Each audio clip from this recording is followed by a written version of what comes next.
Okay, so I'm gonna go ahead and present my screen. Today, I didn't check, so I don't actually know who has finished it, but I asked you guys to be done with your essay by today so that we could edit and revise it. So if you are not done, you're officially behind. So that's your first step, finish your essay. Again, I can't force you to do it. It's your grade. It's your decision to not do it. It's your decision to get held back if that happens. So keep that in mind. Doing your work is important to moving on to the next grade. Alex. So let's go ahead and go over to Google Classroom. What I need you guys to open up is first your rough draft. The two of you that turned it in, I'm going to return it to you and so that you can make the edits on your paper. Okay. So Juliana and Charlie, returning it to you guys so that you can open it up and do the editing part of it as well. And then everybody else has it already. I think that's it. Okay, so everybody should have the assignment. You should be able to open up your rough draft. So, first step. Don't sneeze. Open up your rough draft, please, so that you have it open. I obviously don't have one done. I did not do the assignment. But you should have all 6 paragraphs written, hopefully. If not, that's what you need to work on after I explain this. And then copy and paste it down below. The other thing that we are opening up is this editing checklist that I posted. So let's go ahead and open that up too. So you have both your essay and the editing checklist. Okay, so while you get those open, I'm just going to check attendance. Most of it's all the in-person kids.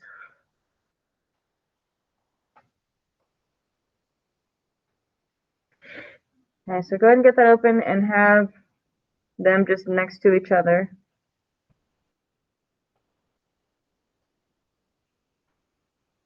Okay, it's looking like you guys are getting it open. Looks good. All right.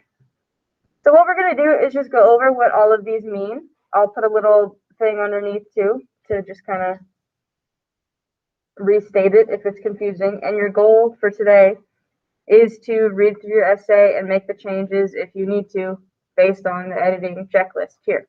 Do we need to add normal folders?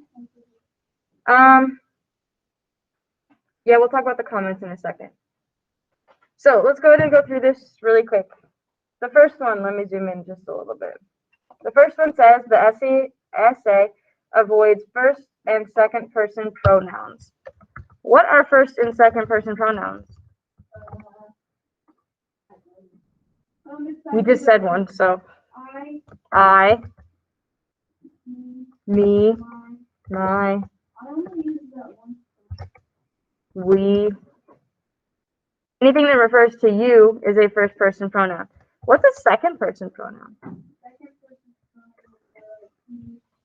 No, that's third person. Those ones are fine. Second person is the weirder one. Mm-mm.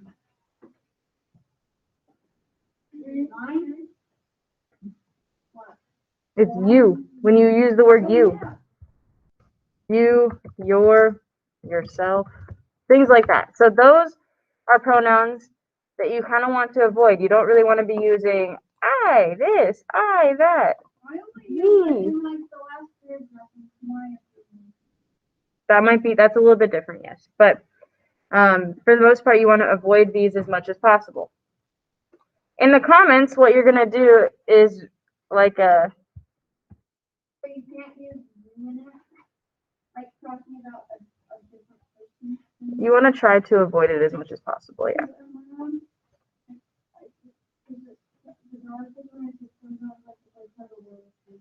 That's different. That's fine. Yeah. For the comments, you want to either comment like, I fixed this, or I will be fixing this, or I did this.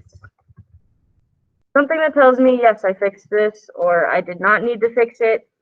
Anything along those lines, okay? So just a comment of, I needed to fix that, I did. And it's not just reading through and changing like one word maybe. Make sure you read through and find what needs to be changed. And if you're confused about it, ask. We will let you know. The second one is about your introduction. The introduction is engaging. What does it mean to be engaging? It means to like make it sound like someone wants to read it. Good. So it grabs someone's attention. Yeah.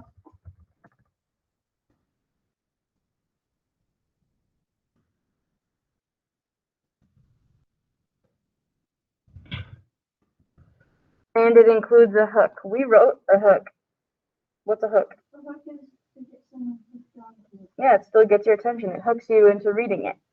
So your introduction should be engaging, makes me want to read it, and includes that hook to really get me to read it. Okay? And again, your comment is basically like, I did it, I fixed it. My 3 or 2.5-year-old niece, whenever she does something, she goes, I did it. It's very cute. So you can do something like that if you want to. I don't know how you write that on a paper, but it was cute. Yeah. The next one includes a unique title. So you can't just title it, My Argumentative Essay. That's boring. Give me a more interesting title. That just goes at the top. I don't want to. Yeah, so that might be something you need to add. I don't think a lot of you guys did that, which is fine. So just add a title at the end. The next one, at the beginning. I just meant like after you're done. Yeah. The next one, your thesis statement is located at the end of your first paragraph. Now, we haven't been calling it a thesis statement, but what have we been calling it? The thing that you're going to write about.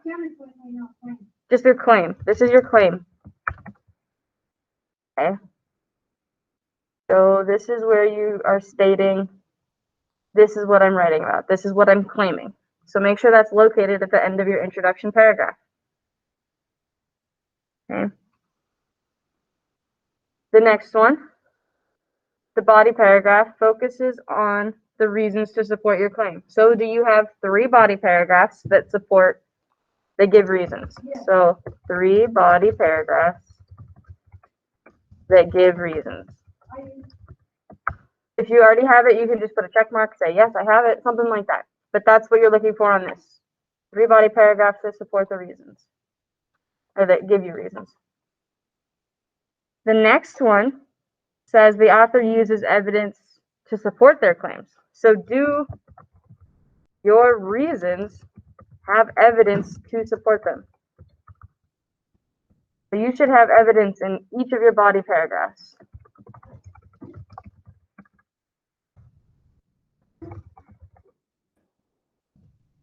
What's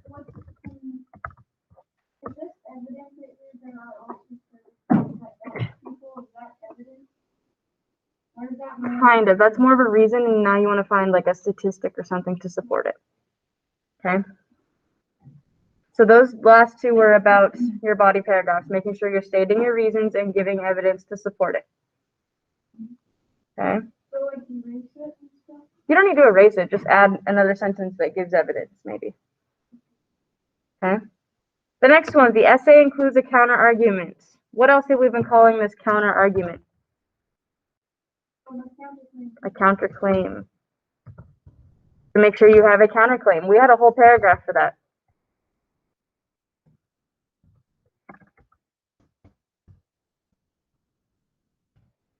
Okay, so your counterclaim is that paragraph that's to the opposite side of the argument. One of those things, you can't really give evidence to it. Then maybe you need to change it a little bit if you can't support it with evidence. That would be very clear and stuff. You can probably find some evidence to support that. Like, what is that evidence? I mean, you probably just have to Google it and find some resources, and they'll give you examples and statistics about playful dogs. Our next one, the author does not include contractions in the essay. So that means you're not writing a word like can't or won't or isn't. Just make sure you write out the 2 words, okay? Is not, cannot, I am, except for we're not using the word I very much, right? Okay, so just make sure you don't have any contractions. The next one I actually didn't make you guys do, so this is a good reminder. When you go to junior high, they want your essays written in specific font, specific size, double spaced. So just make sure that you go back and do these things. To do that, the font type is up here, Times New Roman. You might have to scroll through if that's not what it's set at. So find Times New Roman, highlight your whole essay, and change this to 12-point font. And then to double space, it's this, oh, there we go. It's this one with lines and like an arrow on it. You click on that and you click on double, and it double spaces your essay. You just have to highlight the whole thing and change those 3 things and it'll do it all for you. You can wait until the end to do it, totally fine. Yep, it's part of the thing.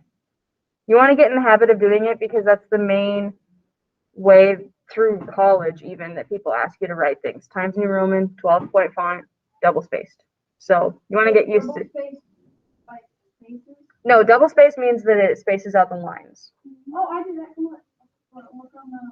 Yeah, it most of the time. You know, you kind of did it. Yeah, it like. I'll show you in a little bit. Or Miss Lowry's right there. She can maybe show you. Okay. The next part is that you have a conclusion that restates your thesis. What is our other word for thesis that we've been using? Starts with a C.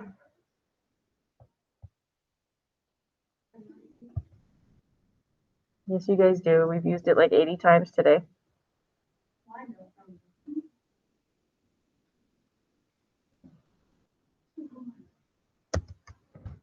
L. That's another word for thesis, guys. Nope. CL. Cla. Oh my God, it's the claim. Why don't you just shout it out? And if you're wrong, then just say no, it's okay. Your thesis is your claim, so you want to make sure that you restate what you were talking about, okay, in your conclusion paragraph. And then finally, at the end, you just want to make sure that you go through and make sure your spelling is correct, the grammar is correct, your punctuation. If you turn in an essay with squiggly lines underneath words, don't do that. Fix them. If it's red, it means it's spelled wrong. If it's blue, it means that the grammar is wrong. So click on those, and it usually gives you a suggestion to fix it. So if you turn something in with a lot of red squiggly lines or blue lines, fix those before you turn it in. That's the great thing about technology. It fixes those things for you for the most part. So make sure you do that. But that is the checklist. Those are the things that you want to go through as you're reading your essay through and change. That's what you're doing today. If you finish that and you get this done, you can turn it in. And then tomorrow we'll talk about getting it all into a final draft to turn in once you're completely done. But your steps are going to be, if you have not finished your rough draft, finish the rough draft. Then you can do the editing checklist. Okay? Any questions on what needs to be done for today? No? All right. I have GoGuardian going, so you could always message me on there.